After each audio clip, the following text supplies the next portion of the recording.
Hey guys, Andrew Darlington here with Veritas Risk Management. Been learning some stuff about Medicare that I didn't know because these things don't happen a whole lot. And so, yes, there are some things I don't know, and I'm always willing to learn and find out some new stuff. And so, here in a second, I want to let you know some additional information. This is going to come into play if you're a high income earner and have had some life changes. And you'll need to know this because this could cost you a lot of money if you don't take care of it. So, here in a second, I'll give you the information.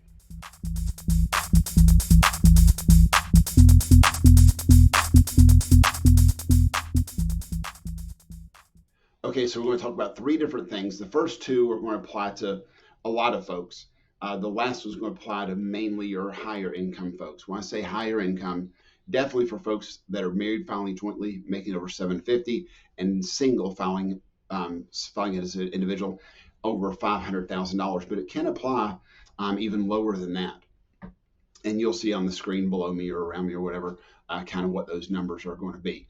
Because it's if you're paying additional premium for your Part B. But the first thing, so a lot of people, when they quit work and lose their group health insurance and over 55, will just automatically go on Medicare. But the problem that you have sometimes with that is if you're a high income earner, you're paying a lot of additional premium for Part B.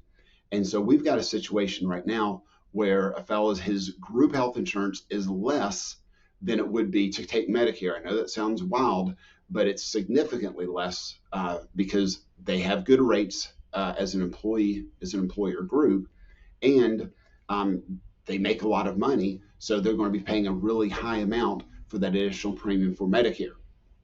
And so crunching the numbers, it actually makes sense to do that. So what they're doing is they're staying on Medicare, on the group health plan for 8 months, because you can stay 8 months after you leave work. If you have to have two qualifying things, you have to be employed and on a group plan, and then you have 8 months to sign up for Part B on your Medicare. So they're waiting in order to do that for 8 months. There's a form that we filled out, and it is a CMS 40B form, and you can do it online. But what we found out is that it's a very big backlog. And so we did it over a month ago, actually a month ago yesterday, and there's no record of it, no nothing. And so we called the Social Security office, and they said, oh no, you can't do that. You need to go online and get the CMS 40B form.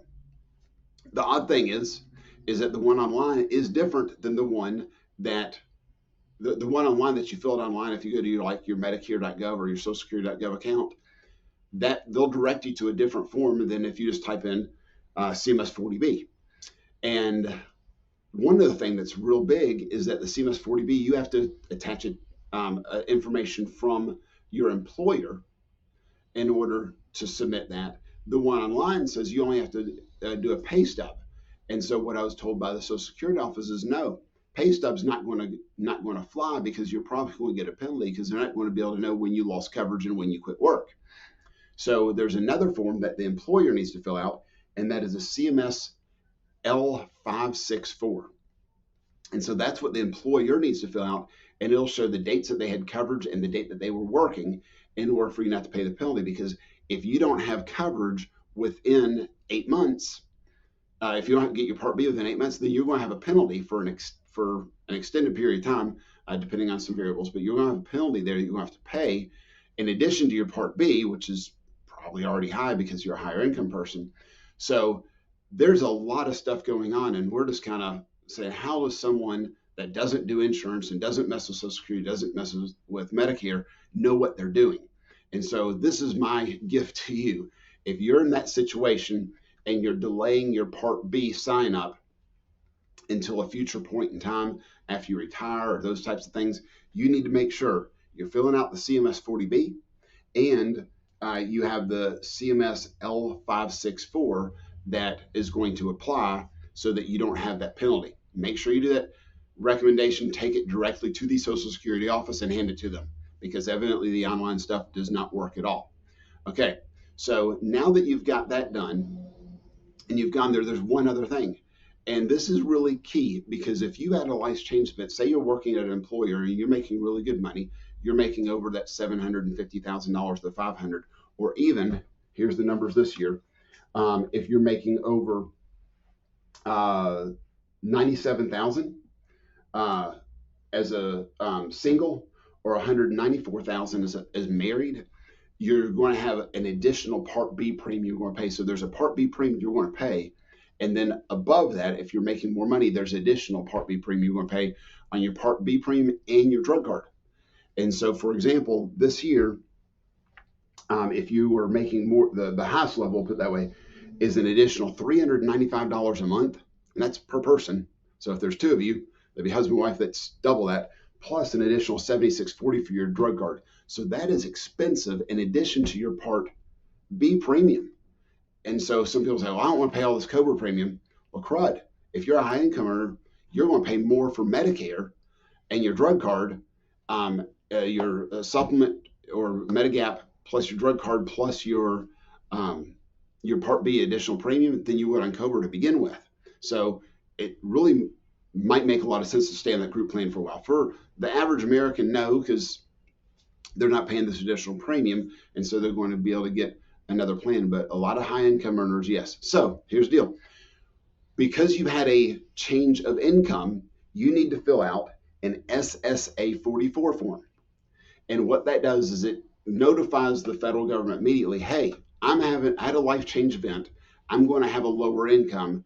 Don't charge me for this higher income because I'm not making it anymore. So don't charge me that. I'm a Part B. You can do that at any time. So it doesn't just have to be when you're going on Part B. It can be while you're on Part B, but it's due to a change of income. Okay. So you get divorced, you get married, you lose your job. There's a bunch of different options, and I'm sure that that'll pop up here on your screen just a second behind me or something for that form. And so you need to do that, because if you don't, they're going to charge you that higher premium until the Social Security office gets with the IRS to find out what your income is actually now once you stopped working. So if you're making this, you stop working and your income goes down, you need to make sure you turn this thing in, because it can save you a lot of money on your Part B premium, which, I mean, crud, if your income's going from over 750 and you're married, family, jointly, and it's going to 150 now that you're retired, then that's over $450 swing per month per person. If it's you and a spouse that can do it. So that's a lot of money there that you need to be aware about. So if you have questions, let us know.